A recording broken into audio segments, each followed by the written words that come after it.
The CMO Confidential podcast is a proud member of the I Hear Everything podcast network. Looking to launch or scale your podcast? I Hear Everything delivers podcast production, growth, and monetization solutions that transform your words into profit. Ready to give your brand a voice? Then visit iheareverything.com.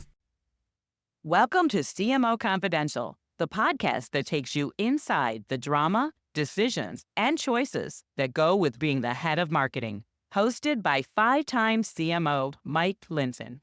Welcome, marketers, advertisers, and those who love them, the Chief Marketing Officer Confidential.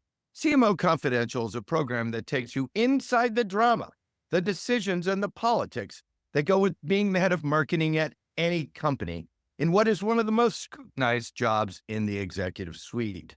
I'm Mike Linton, the former Chief Marketing Officer of Best Buy, eBay, Farmers Insurance, and Ancestry.com, here today with my guest, Jim Stengel.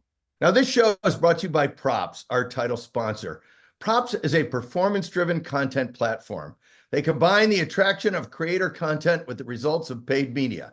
Instead of focusing on impressions or posts, Props takes responsibility for leads and customers. Check them out at props.co. Today's topic, a top marketer riffs on what it takes to succeed as a CMO today. Now, Jim spent 25 years at P&G, the final 7 years as the global marketing officer, where he oversaw an $8 billion with a B dollar budget.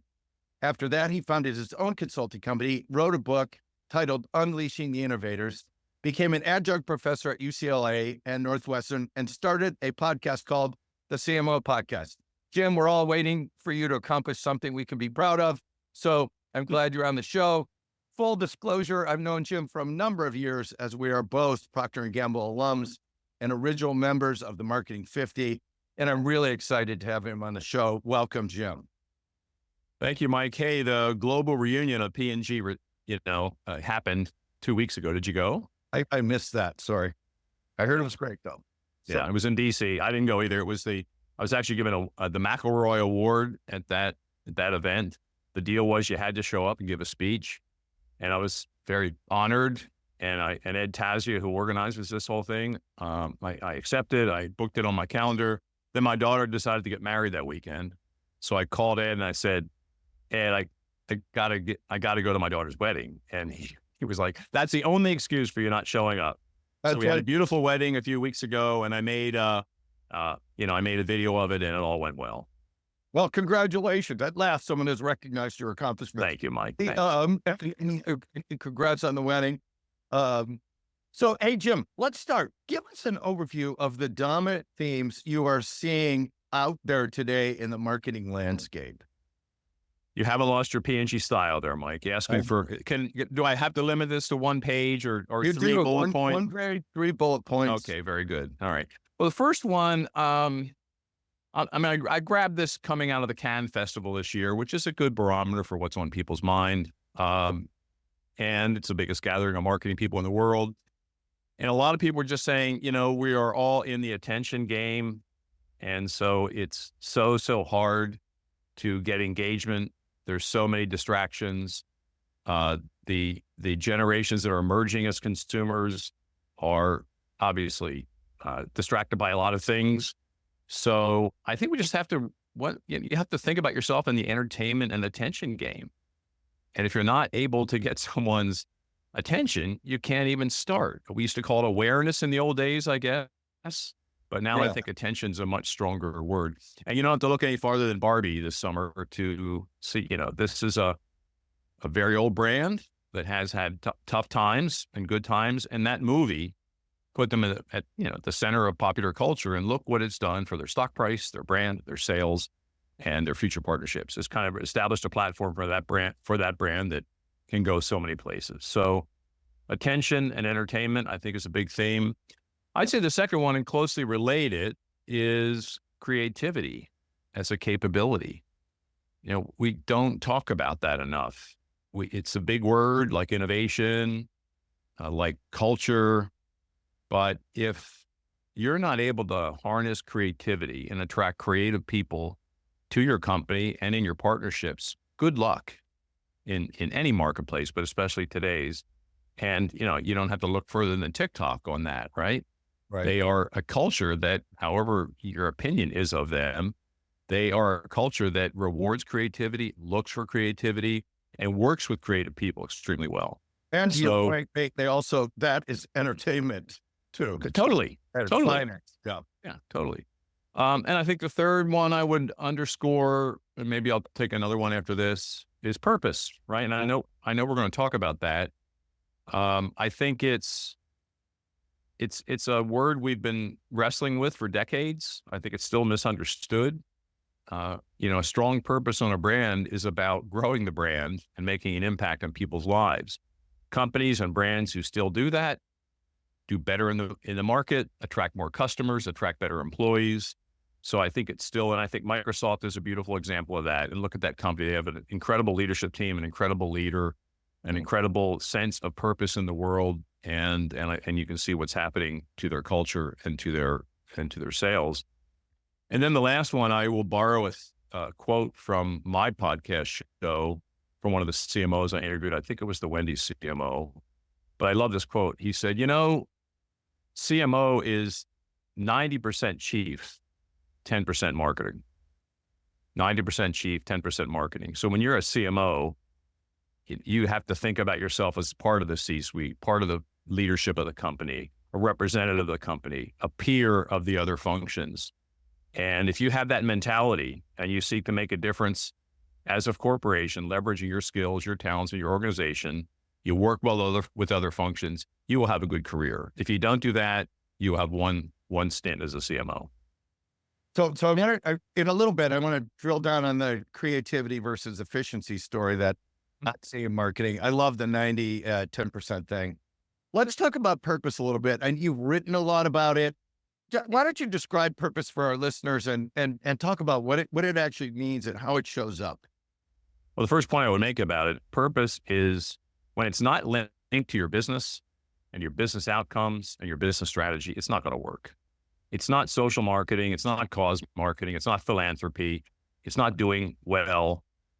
It can inspire all of that, and it usually does. But I get frustrated at conferences when there's a purpose speech and the person gets up there and talks about basically cause marketing or social good. Those are all fine and good things that can help a brand, but purpose has to be front and center and rooted in your business strategy and solving business problems that you have as an organization. So that's the first point I would make. The way I shortcut it after establishing that principle is it's about the impact you are seeking to make in the lives of the people you serve or you seek to serve. It's as simple as that.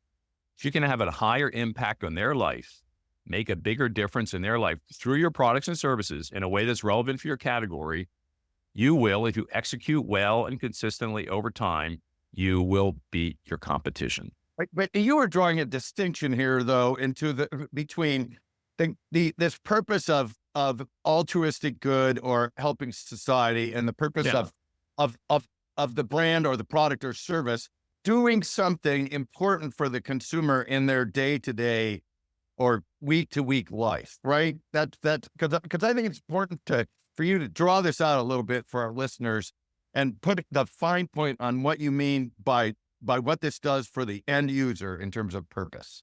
And give us a good example if you can. I think we get wrapped up sometimes, and this, I think especially in tech, what are the features? What are the benefits of the product? We get very feature driven, we get very functional, we get very sort of right brain. It becomes a game of, do I have more features than my competition? P&G at its worst was very functional, very purposed, or very product benefit oriented. That's all fine. I mean, you have to have fabulous products if you're going to be purpose oriented, but it's about thinking about the customer's life holistically and the role you play in it. And can you bring a little bit of ease or simplicity or speed or joy to that person's life in a way that's natural for your category? So it kind of lifts it up. It asks a bigger question about if we're in the baby care business or the software business or the auto business, what role do we have in helping that person live their life better, simpler, reaching more potential? And I think the companies that ask those questions and are relentless about that, their innovation is better, their engagement with their employees is better, and their outcomes with customers are better. So I think that's what it's about, Mike. And the head of marketing for Unilever's personal care business, which includes, of course, Dove. It's a guy named Samir Singh. I had him on my show, I don't know, a few months ago. I just recommend your listeners to listen to him. He speaks about as well on purpose as anyone I've ever heard. And he really does talk about purpose with a small p, not a big P. Yeah. And when you're in the CPG business, it's about daily life, right? Yeah. So what little things can you do to help people in their daily life? And the sum of that equals something pretty important. But I love how he makes a distinguished big. He says, when you have the small P right, sometimes it leads to big P. I agree with this. But get the small P right. Well, yeah, suppose you're on the big P, like you're going to change the world because you're selling mayonnaise or diapers or something. Yeah, maybe you will. But in the end, if you can make me have a great parenting experience because changing the diaper is really easy and it's not that expensive, or it's really simple and it's convenient, that is worth a lot to me as a consumer. And I think that's the purpose we're talking about versus, we're trying to solve some of the massive world problems and Mike, the answer is always in your organization. Yeah. If you really go out and talk to your employees, your associates about, are we doing enough to help our customers? I mean, just a simple question. What more can we do? There's always more. There's always innovation. There's always ideas. So I think it's always the answer to, is my purpose working, or do I need a purpose, or do I need a higher purpose? The answer is always in your team. So we help. And I think that people don't often enough go back to the idea of the brand when it was founded. Every founder has an idea that inspired them to commit their life to that. And there's always interesting stories and inspiration and ideas and thoughts, and going back to the beginning. I think that is a good way to wrap on purpose. I want to move over into, you talked earlier about creativity and the need for creativity. And I want to, this is kind of a long question. So if you're in consumer goods, you're kind of there's a belief in the brand, there's a belief in the creativity, there's a belief in the long term. And often, the marketer is in the driving function there. When you leave consumer goods, a lot of times it's a whole new ball game where people see marketing completely through different lenses. And a lot of times there is not that belief in the creativity, not that belief in the long-term marketing tools. Tell us, how folks can make that work if they're not in CPG when they make the jump over to a new industry. Well, I think it's changing, Mike. I look at, whether it's Mel Selker at LinkedIn, or Carrie at Train Technologies, or Chris, who just left Microsoft. I think marketing in non-CPG is getting elevated. I think people are getting they have a seat at the table. They're expected to be an active member of the leadership group.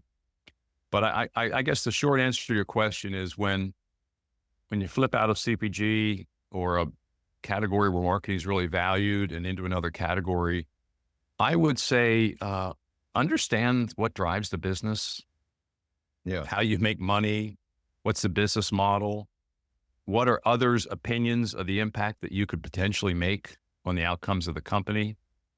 And every time I've changed jobs, and people that I work with who have changed jobs, if you go and interview your colleagues at your level around the company, whether or not they're in product supply, R&D, finance, sales, HR, what are their opinions about the success of the company?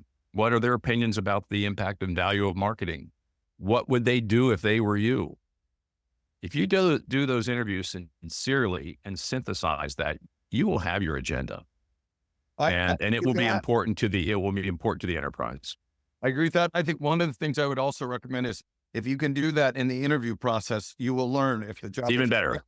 Even better. A lot better, because you will learn if if there's a realistic expectation of marketing, and if they're really to the point about purpose and the consumer really having the final vote on whether you're succeeding or not, you will learn whether or not the company sees the marketing space the right way or not. The other add-on I would give to that, Mike, I think why CPG marketers have historically been successful when they leave in other categories generally is they do bring their skills that they learned to a new space. Yeah. So, and the skills if you think about why P&G is almost 200 years old, they're crazy about the consumer, they call it, understanding the consumer, measuring their impact in consumers' lives. And they're really, really, really strong about developing leaders, right? So bring the skills on customer insights, consumer closeness. Good marketers or strategists bring those skills, and good marketers elicit a high level of creativity and innovation from their teams. So if you go into a new category and you're consumer obsessed, you understand how to unleash creativity, and you're a great strategist, you will succeed. I agree with this. I also want to highlight, you mentioned math and measures. And I think one of the things that is very important, if you're leaving CPG, where there's almost always a slew of measures that everyone understands, when you get to the new place, they don't have the marketplace and marketing measures. You have to put them in, or they will give them to you, and they will often be wrong. Yeah. One of the things we talk about on the show a lot is sales overnight, brand over time. Mm-hmm. And the challenge that some marketers have, and I've experienced this personally in places like PE or private equity or venture capital, where the long term isn't viewed as that long. And what's your recommendation for marketers in that kind of space, either on the way in or if they find themselves in that job where the long term isn't that long? How do you recommend they manage that kind of job? I did an article in the Harvard Business Review this spring in the May-June edition with a professor at Wharton and a colleague of mine in a company where I'm on the board. And it was really all about this brand marketing versus performance marketing tension. Right. And what we found in the research we did and the point of view we took in the story is there should not be a tension. Every brand marketing, by the way, can drive sales overnight. And really great performance marketing can grow a brand. And the biggest issue we have in companies that see them in different spaces in the organization is they don't work together, they don't share a common vision, and they don't share KPIs, key performance indicators.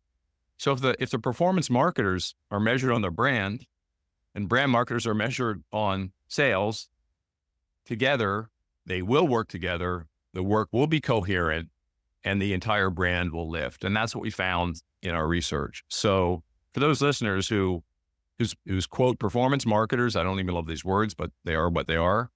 Performance marketers have the same KPIs as the brand marketers and vice versa. You will see different kind of outcomes. Look, I've always done also, if you have to pay off it too, you can't just give the measure, you have to pay. So, or what happens is everyone is taking money from the other pile. Yeah. So on their metric. Hey, let's talk about innovation a little bit in the face of what is, this revaluation, particularly of a lot of the tech and the startup companies.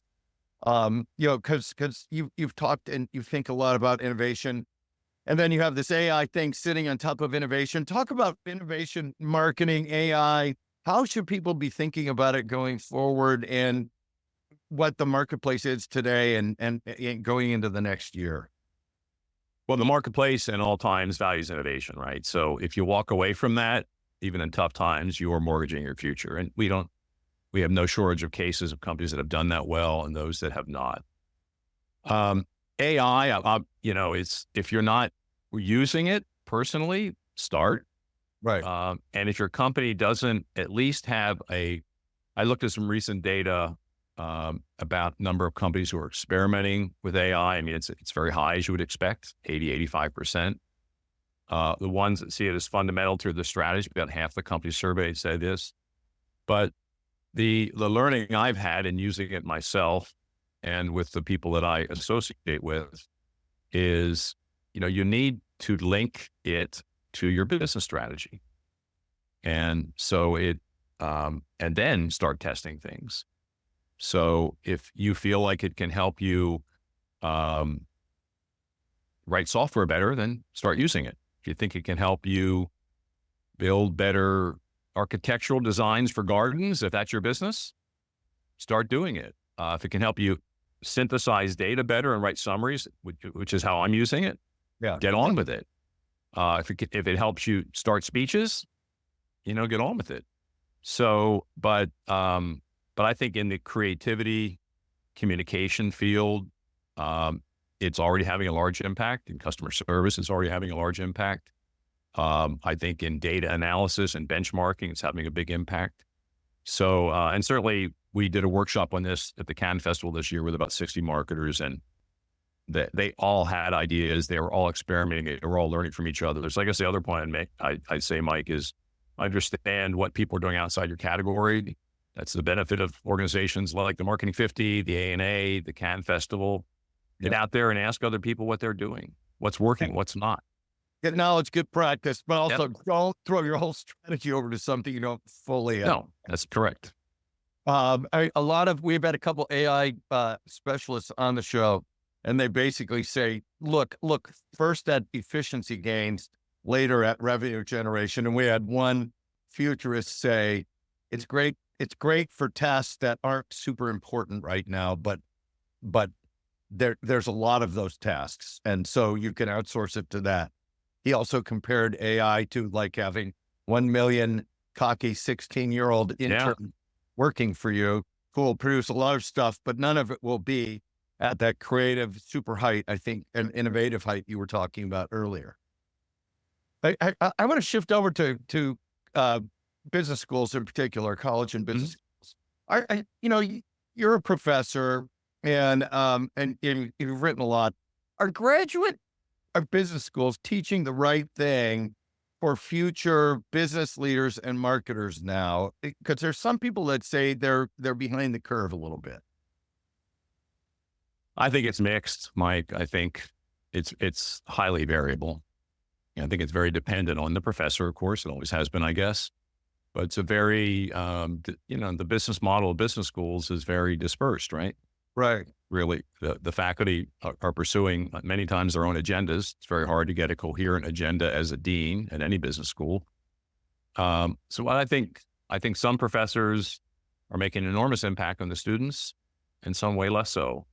I think what's missing in a lot of the curriculum are the softer skills. All these people are going to leave, and most of them have had jobs before, but they're going to walk into jobs where the internal politics, the interpersonal dynamics are what's going to make or break their career. And if they don't understand how to navigate that, so I think it is the softer skills of succeeding in a complex organization. I think it's communication skills. Right? No matter how good you are, if you cannot communicate in a simple, straightforward, and inspiring way, good luck as you try to advance your career.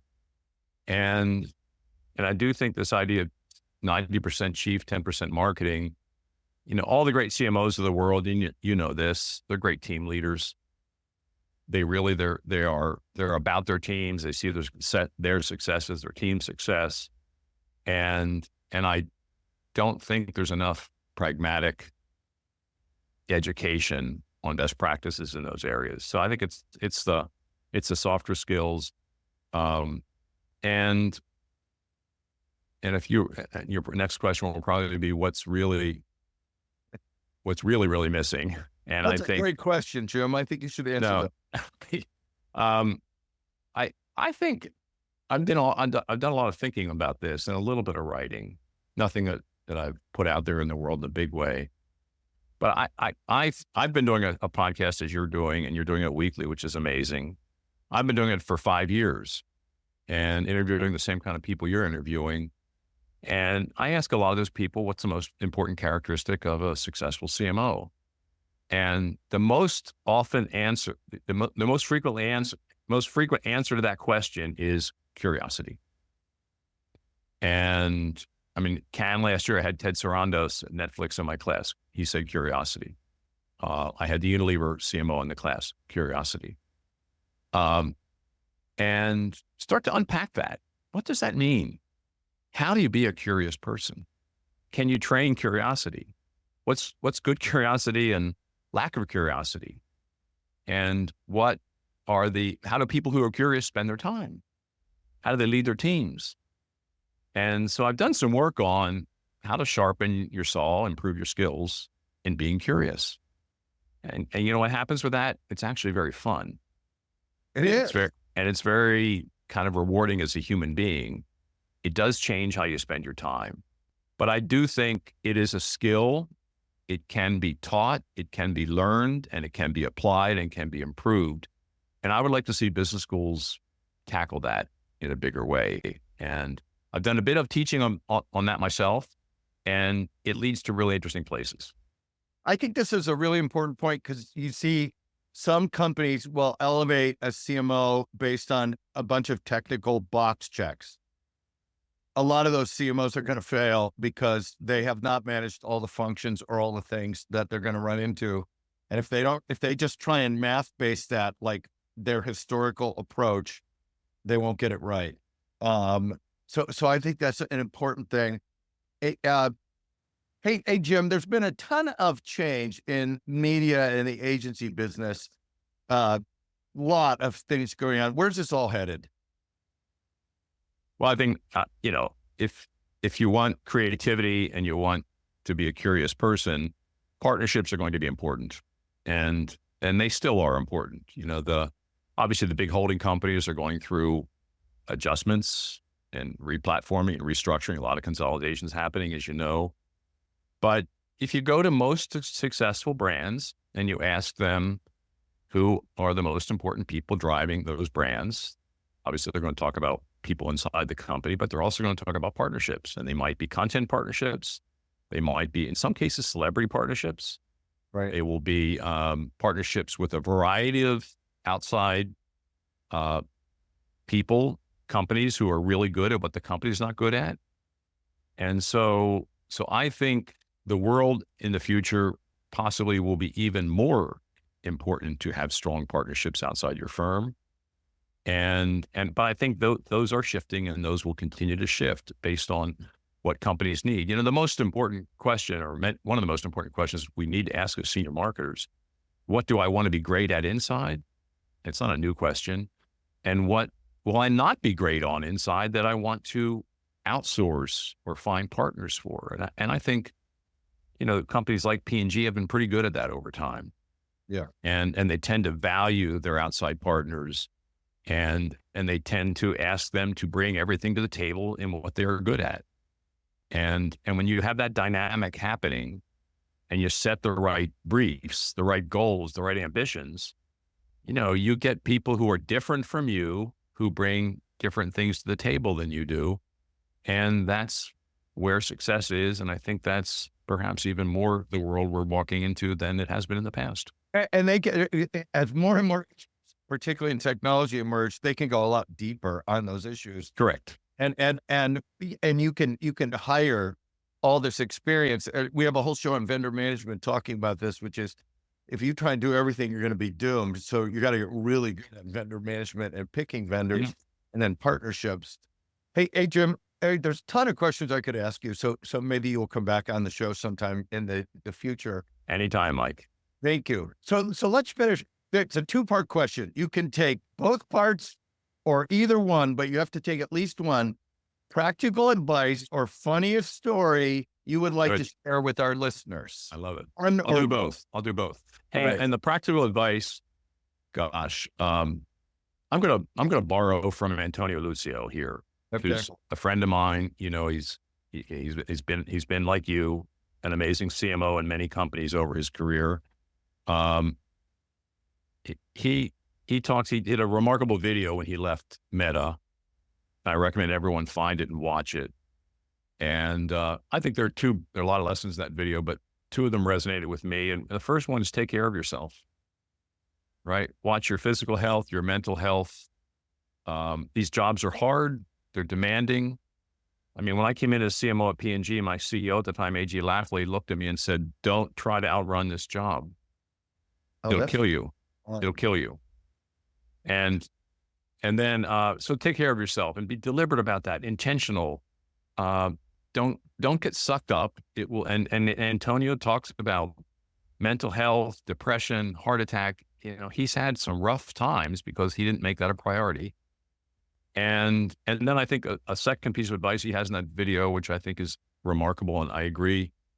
He said, I was always good at developing my mentors and network and sponsors inside my company. I wasn't good at finding sponsors and mentors outside the company. And he said, and what that does, it expands your thinking. It expands your network. It expands how you view the world. It feeds your curiosity. So, and it's really easy not to do that, right? Because again, it takes intention, it takes time, but there are massive, massive payoffs to that, I think, in being a successful CMO and actually being a fulfilled human being. So those are two really specific things we can all control. And I couldn't agree with them more. And I mean, I've had a great career. Part of it is in a company. Part of it's being sort of a portfolio person. I like a portfolio approach to my life. I had the self-awareness to say it was time for me to move into a different gear and pursue my own passions at 100% of my time. And I think that has helped me take care of myself and add value, I think, in areas that I could not have done in the corporate world. So so that's my pragmatic advice. I borrow from Antonio on that and fully credit him. Funny stories. I mean, we have a lot of funny stories if we've had long careers in business, especially in marketing.